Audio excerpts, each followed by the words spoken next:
Hey everyone, welcome back to the channel. So here's the thing, if a channel does a long, continuous topic, it's usually not very friendly to new viewers.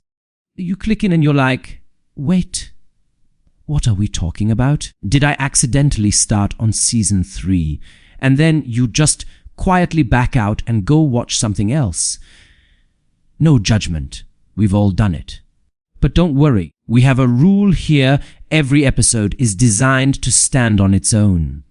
Yes, it connects to the previous one, but if you start here, it won't feel weird. You'll still get a complete question, a complete story, and a complete chain of reasoning, no homework required. Alright, 30-second recap of episode 1. Last time we said one of the most fundamental tools humans use to understand the world is language. And language isn't just talking. It's more like a system running inside your brain, almost like a programming language. It chops your continuous experience into chunks, compresses the world into concepts, and turns those concepts into things you can call, combine, and reason with. So different languages tend to produce different default perspectives and different habits of modeling reality, which means different ways of thinking. We also touched a very practical fact: modern large-scale human society mostly runs on an English interface. That doesn't mean English is superior. It's more like modern science and engineering depend heavily on standardization, reuse, low ambiguity, and global compatibility, and history to convenience basically turned English into the de facto universal connector. And at the end of last episode, I left you with a question: if human civilization is going to take the next step, and I mean a leap, not a tiny little upgrade, what kind of language would it need? But let me clarify this before anyone misunderstands me when I say, what language do we need? I am not saying humans should ditch English and switch to something else. That's not the point. Realistically, people will still use English a lot in the future. That's not what we are debating. The sharper question is this: among people with different native languages, which group is more likely to produce the kind of genius that triggers a civilization-level leap? Or, even more fundamental, what kind of thinking and cognition tends to create a civilization-level leap? And what kind of language environment is most likely to train that kind of thinking? See what just happened? We pulled language away from being just a communication tool and dragged it back to where it really matters, the deep layer, where it quietly shapes how a group gets used to thinking. Okay, now that we've set the stage, we can smoothly connect to the most important idea from last time. Questions. Questions. More questions. Have you noticed this? From the very beginning of this channel, I've basically been orbiting around questions. I don't rush to give you the conclusion. I start with why. Then, what's the mechanism underneath? Then, if we change the framework, does it still hold up? And I know what some people are thinking. Bro, why are you always asking questions? Can you just give the answer? But here's what I think is a big deal. In the future, the most important skill might not be answering questions. It might be asking them. Think about where AI is right now. A lot of the time, you can throw a random question at it and it'll give you an answer that looks pretty solid. Sometimes surprisingly complete. It can explain, it can summarize, it can write code, it can give you strategies, it can generate checklists. Honestly, we're getting close to an era where it feels like AI can answer almost anything. So here's the real question: when answers become cheap, when answers are basically one click away, what becomes expensive? I'll tell you, not knowledge itself. The expensive thing is, can you ask a good question? Can you spot the problem? Can you organize the problem? Can you break it down? Can you keep drilling until you hit bedrock? Can you take a vague feeling of something's off and turn it into a clean sequence of questions?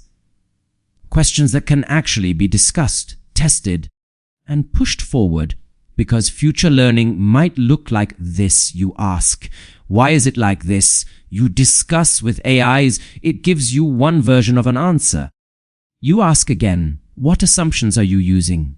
What evidence supports this? Are there counterexamples? You reorganize what you got into your own understanding. Either you land on a stronger answer or you uncover a deeper new question, and then you go one layer deeper and deeper and deeper. So I'm going to say something a bit harsh, because I think it's true. If you normally can't come up with questions and you don't know how to ask them, there's a good chance you'll fall behind in the future.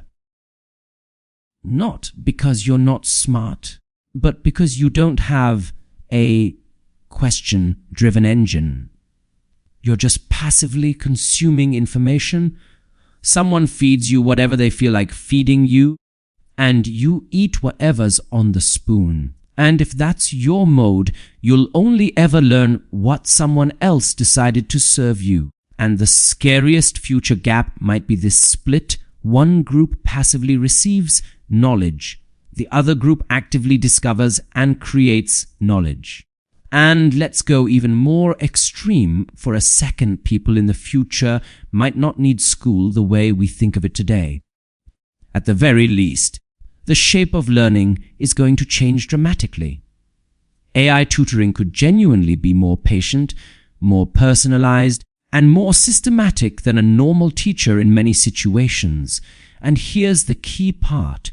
Let me say it in a very concrete, real-world way. If you know how to ask questions, AI can teach you based on your exact situation. It can start from the exact step where you got stuck. It can break concepts down at your pace. It can give you examples you actually understand. It can generate targeted practice problems, correct you in real time, and it can even turn the tables and ask you questions, forcing you to explain your reasoning clearly. The more precise your questions are, the more the AI becomes your personal trainer. Friends, please don't ignore this. Seriously, this isn't just a change in study techniques. This is a change in how humans think. We're moving from, why wait for someone to tell me, to I discover, I construct, I test. And because of that, I want to be clear about what this channel is and what it isn't. We're not the kind of science pop channel where I just drop a few fun facts, tell a couple of weird stories, and call it a day. Don't get me wrong, I like that stuff too. If I have more time in the future, I might even make a lighter side channel history. Science, strange stories, all of it. I'm down. But the main mission of this channel is not information delivery. What I want to do is I'll do it my way. I raise a question and then we solve it. And while solving it, we discover new questions. Then we solve those. Then we keep building. So what you get is a full reasoning chain, not just a list of conclusions. Because conclusions are cheap now. You can Google them. You can ask AI. You can get 10 versions in 10 seconds.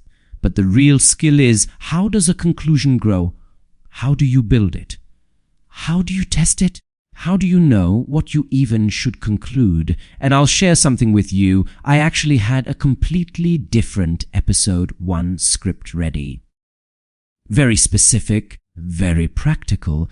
It was if you build a small boat in China and try to cross the Pacific to the US West Coast, what route gives you the best chance of success? Wind patterns, ocean currents, supplies, seasonal windows, risk points. I was deep in it. I was having way too much fun. But reality is awkward. My production skills are still limited. That kind of episode needs maps, animation, data visualization. The cost is too high right now. So I'm starting with episodes that mostly require my mouth. First, we build the core method of this channel.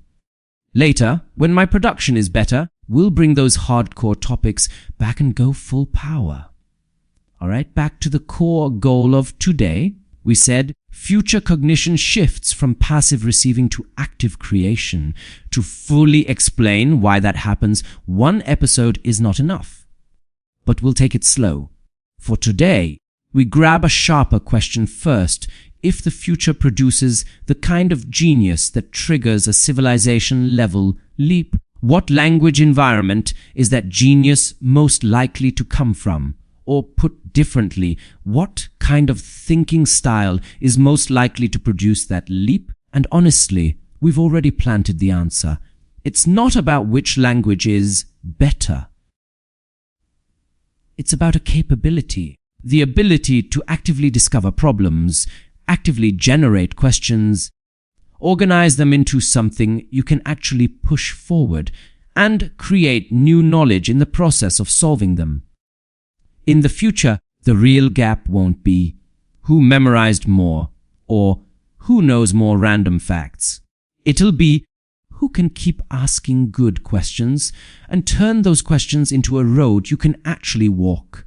So if you agree with this, here's a simple challenge. Starting today, force yourself to ask one more why, even if your questions are clumsy, even if they sound childish. That's fine.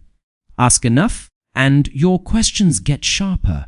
And when your questions get sharper, your world model starts upgrading. Let's keep going. I know, when a lot of you hear, language shapes the way people think. Your first reaction is basically, wait, really? That sounds kind of woo-woo. And some of you might say the opposite. It's not language that affects thought. It's thought that shapes language. Totally fair. And I'll actually agree with you, at least in the early stage of a language's creation. When a language is being born, people's thinking absolutely shapes what that language looks like. What our ancestors needed to express, how they carved up concepts, how they organized experience, those things become the languages under the hood design. No argument there. But here's the key point. We're not talking about the fresh, out of the box version of a language. Any language we use today has basically been running for 1,000 years or more. It's not on factory settings anymore. Think about what happens to a language over 1,000 years. It doesn't just sit there. It updates. It gets patched. It picks up plugins. It turns into this insanely complex system that keeps accumulating stuff like historical and cultural build-up. Every dynasty leaves behind institutions, official phrasing, bureaucratic templates, classics, poems, idioms, the whole cultural hard drive, education and exams, formatting. The brain at certain times, a specific writing style is considered good writing, and entire generations get trained to produce that format on command. Religious and philosophical imports, foreign abstract ideas and terminology come in and then slowly fossilize into the language. Wars, migrations, population mixing, pronunciation drifts, vocabulary gets replaced, meanings shift. Long-term contact with other groups, loanwords, grammar habits, preferred ways of expressing things, sometimes even accent fusion, and then add theatre, novels, the rise of vernacular writing, modern media, all kinds of culture software that runs for centuries. So, yeah, language is like a snowball rolling downhill. It's not static. It's a long-running social system. At that point, if you say, thought shapes language, sure, but that's only half the story. The other half is, language also shapes thought, because you use it every day. The more fluent you are, the more it becomes your brain's default interface. You don't need to believe. It affects you. It's still affecting you. And here's the wild part. Sometimes, major historical disruptions can change a group's writing habits. And what counts as good expression pretty quickly. And once that shifts, you can literally see a society's way of thinking, organizing knowledge, even what counts as smart, get redefined. Let me give you one example that's pretty intense and very visual. Example, early Ming, Southern vs. Northern exam lists. One civil service exam basically exposed a cognitive gap in the early Ming dynasty. Hongwu 30, year 1397. There was a major national exam held in Nanjing. The results came out and the reaction was basically boom. The list was almost entirely Southern scholars. Northern candidates pretty much wiped out. So the Northern test takers lost it. Like, excuse me? This is obviously biased. This has to be rigged. Even Zhuanzhang, the Hongwu emperor, thought it looked suspicious at first, so he did something that sounds very rule of law. He ordered a re-check of the exam papers. And after the re-check, at least by the official standards of writing quality, it was hard to prove obvious cheating. The chief examiner, Liu Sanwu, even dropped a line that became famous. Jiangnan has always produced many talented people. But here's the problem politically. This fire was impossible to put out. Northern candidates felt systematically excluded. Southerners felt they won fairly. That's a recipe for national-level resentment, so the emperor handled it in the most Hongwu emperor way possible. On one side, he punished the exam officials harshly. Liu Sanwu was exiled, sent to the frontier, and multiple related officials were executed. Different records vary in details, but the harsh punishment part is not in doubt. On the other side, he went even harder. He personally stepped in and added another batch of successful candidates, and this time it was overwhelmingly Northerners. And that's how you get the very dramatic spring list, summer list outcome. Spring Southerners dominate, summer Northerners dominate. Basically an emergency political patch so the whole system wouldn't crash. Now, on the surface, this looks like a simple regional education gap. A lot of people would say, well, the South was richer, so of course the scholars were stronger. But I think that explanation is too blunt, because this was right after the chaos of the Yuan to Ming transition. The country had just been through war. The South wasn't exactly living in a peaceful paradise either. And also, if you traveled all the way from the north to Nanjing to take the exam, you were probably not someone who couldn't afford food. That trip alone implies some resources and educational investment. So blaming it entirely on poverty doesn't really explain that kind of near total wipeout. Here's a deeper and more sensitive possibility is, and I want to be clear, this is a hypothesis, not a final verdict. After the Northern Song, China's political, economic, and cultural center shifted south. Meanwhile, the North experienced long periods under Liao, Jin, and Yuan rule, plus large-scale population mixing and cultural disruption. That kind of disruption affects education systems and intellectual traditions, and it can also influence how language evolves. And once language shifts, your default ways of expressing ideas, organizing concepts, and writing properly can shift too. And remember, the civil service exam wasn't testing, can you do real-world work? It was testing, can you write in the correct, highly standardized style? In other words, can you operate smoothly inside a particular language-esque literary system so the deeper story behind the cliff drop might be living down there? Not just economics. And just to add one more note, there are scholars who argue that northern varieties of Chinese were shaped by long-term language contact and mixing historically. For example, discussions around how northern Mandarin developed in certain regions. I'm not saying who's better. I'm saying when the language system shifts, the brain's default interface shifts too. Don't get me wrong, I'm not saying Northerners weren't capable. Northern song, Northern scholars were seriously strong. Just so nobody misunderstands me, here's a counterexample.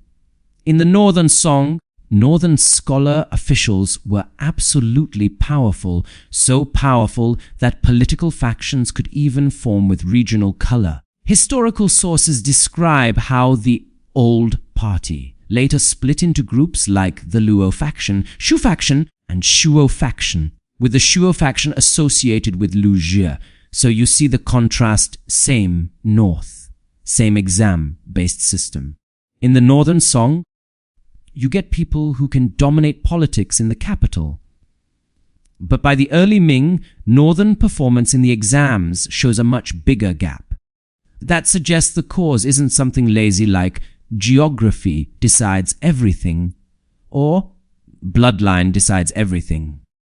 There has to be some longer term structural factor, and language is a perfect candidate for that kind of factor because it's invisible, but it's always working.